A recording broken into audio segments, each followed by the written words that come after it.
당뇨인들의 당뇨 졸업을 돕는 당뇨스쿨의 한의사 이혜민입니다. 제가 평소에 말하고 다니는 게 있었어요. 검사를 해보니 체감상 당뇨인들의 30-40% 정도가 인슐린 분비량이 떨어집니다. 정상 범위 이하입니다 라고 말을 하고 다녔었는데 어느 날 통계를 내봐야 되겠다 이런 생각이 들어서 초진으로 오셨던, 처음 오셨던 분들 차트를 다 꺼내다가 통계를 내보니까 굉장히 많은 분들의 인슐린 분비량이 떨어져 있더라고요. 무려 78.5%가 인슐린 분비량이 정상보다 낮았습니다. 너무 충격을 받아서 이건 꼭 알려야 되겠다 이런 마음을 먹고 영상을 준비를 했고요. 처음 오셨던 분들의 차트, 당화혈수 수치와 그리고 인슐린 분비량 수치가 적혀있는 표 사진 찍은 걸 준비를 해놨으니까요. 나랑 비슷한 사례가 있는지 끝까지 보면서 한번 살펴보시기 바랍니다.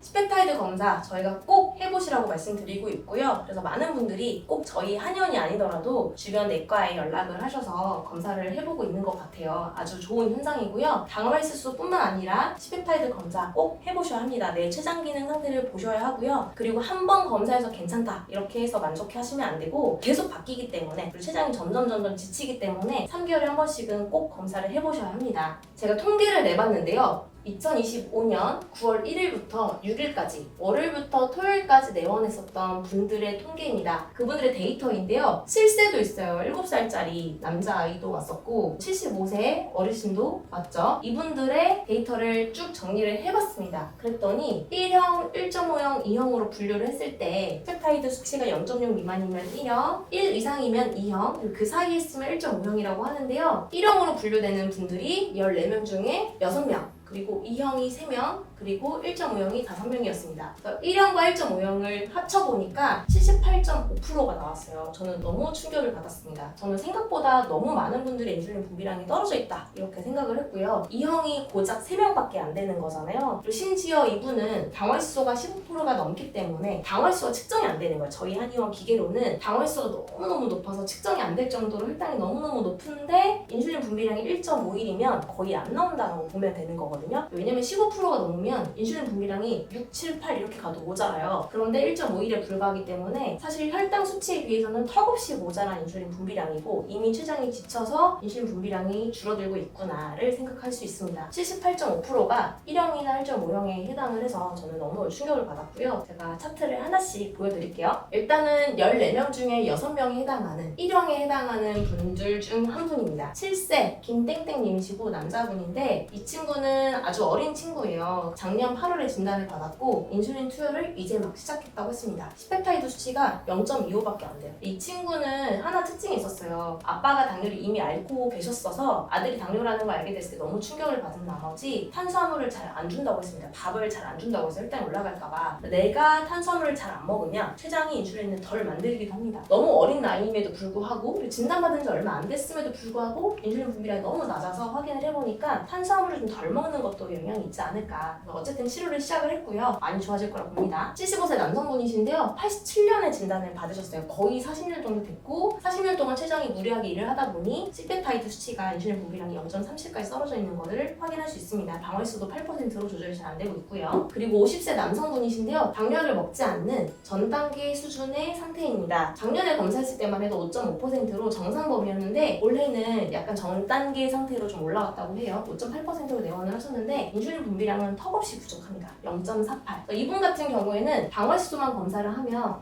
저 아직 전 단계니까 그래도 아직 괜찮네요 라고 할 수 있는데 인슐린 분비량이 1형 수준이잖아요. 굉장히 심각한 겁니다. 전 단계인 분들도 방심하지 마시고 꼭 검사를 해보라고 말씀드리는 이유입니다. 이분도 5.9%라서 당화혈수는 괜찮은데 전 단계 수준인데 당뇨를 안 드시니까요. 그런데 인슐린 분비량이 턱없이 부족한 상태였습니다. 그래서 이분도 너무 충격을 받으시고 한약 치료를 시작을 하셨고요. 이분 같은 경우에는 7.7%인데 혈당도 잘 안 잡히는 상태였지만 스펙타이드가 0.52로 인슐린 분비량도 굉장히 낮은 상태였습니다. 그래서 1형 수준의 상태다 이렇게 생각하시면 되겠고 그리고 이분 같은 경우는 2017년에 진단 받으셨으니까 거의 10년이 다 돼가시는데 당화혈수가 굉장히 높죠. 그런데 인슐린 분비량도 너무 떨어져 있어서 췌장이 그동안 보상작용을 하다가 너무너무 지쳐서 0.6 미만으로 떨어지고 그 결과 혈당도 너무너무 잘 안 잡히는 그런 상태다 이렇게 보시면 되겠습니다. 여기까지가 1형에 해당하는 6분이고요. 여기서부터는 1.5형에 해당하는 그래도 0.6은 넘는 분들인데요. 진단받은 건 2000년 진단받으셨고 당뇨약 드시고 계시는데 7%대니까 혈당이 그렇게까지 잘 잡히고 있지는 않는데 인슐린 분비량이 0.6으로 췌장 기능이 많이 떨어져 있는 상태라고 생각하시면 되겠습니다. 이분 같은 경우는 당뇨약을 안 드시는 상태였어요. 당뇨약을 안 먹고 그냥 생활관리 하겠다 이렇게 병원에 이야기를 하셨다고 하고 방활시소는 8.7에서 7.5까지 떨어뜨려서 오시긴 했는데 어쨌든 췌장도 약간 기능이 떨어져 있는 상태이십니다.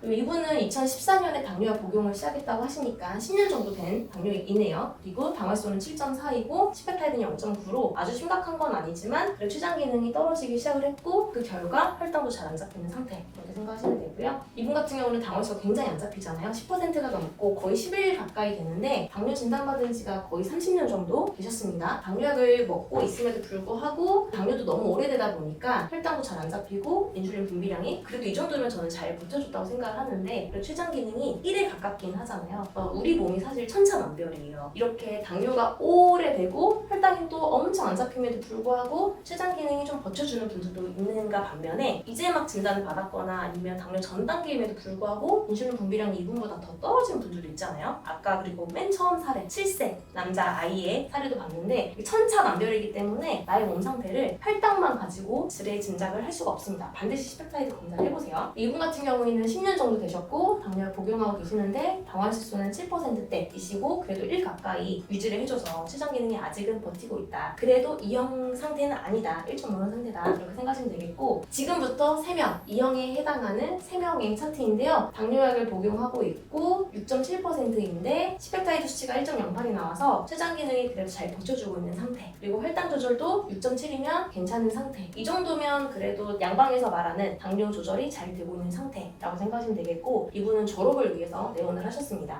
그리고 제가 초반에 말씀드렸던 사례인데요. 2형이라고 보기에는 너무너무 아쉬운 상태죠. 왜냐하면 당활수가 15%가 넘기 때문에 혈당이 너무너무 높고요. 굉장히 위험한 고혈당 상태입니다. 이분은 원래 5월달에는 8%대였다고 해요. 그런데 당뇨약을 3, 4알 정도 먹고 있었는데 이거를 다 끊었다고 합니다. 당뇨약을 끊고 싶어서 임의로 그냥 혼자 주치 의사니까 상의 없이 임의로 다 끊었고 그러다 보니까 저희 한의를 오셨을 때는 9월 3일에는 15%가 넘은 상태였는데 인슐린 분비량이 1.5일이면 2형 범위 안에는 들어가긴 하지만 15%가 넘는 혈당 수치에 비해서는 턱없이 부족한 인슐린 분비량이 굉장히 적은 췌장이 이미 지친 상태 이렇게 생각하시면 되겠습니다. 그리고 마지막 사례인데요. 2023년 7월에 진단을 받았고 당뇨약을 복용 중이시고 6.6에 2.05니까 이분 또한 양방에서 말하는 당뇨 조절이 목표 범위 이내로 조절이 잘 되고 있는 상태 방활수도 괜찮고 췌장 기능도 아직 버텨주고 있는 상태 이렇게 생각하시면 되겠습니다. 어떤가요? 제가 보여준 통계를 보면서 나와 비슷한 사례를 혹시 찾아보셨나요? 사실 아까 말씀드렸던 것처럼 천차만별이기 때문에 나의 사례가 이 중에 하나도 겹치지 않을 수도 있어요. 그래서 반드시 당활수소랑 시펙타이드 수치랑 두 가지를 꼭 검사를 하셔서 내 몸 상태를 좀 종합적으로 바라보시는 그런 눈을 기르셔야 되겠고 3개월마다 두 가지 수치를 항상 팔로우하면서 어떻게 내 몸 상태가 변화되고 있는지를 꼭 관찰을 하셔야 되겠습니다. 그런데 만약 내가 검사를 해봤더니 췌장 기능이 떨어져 있다 혹은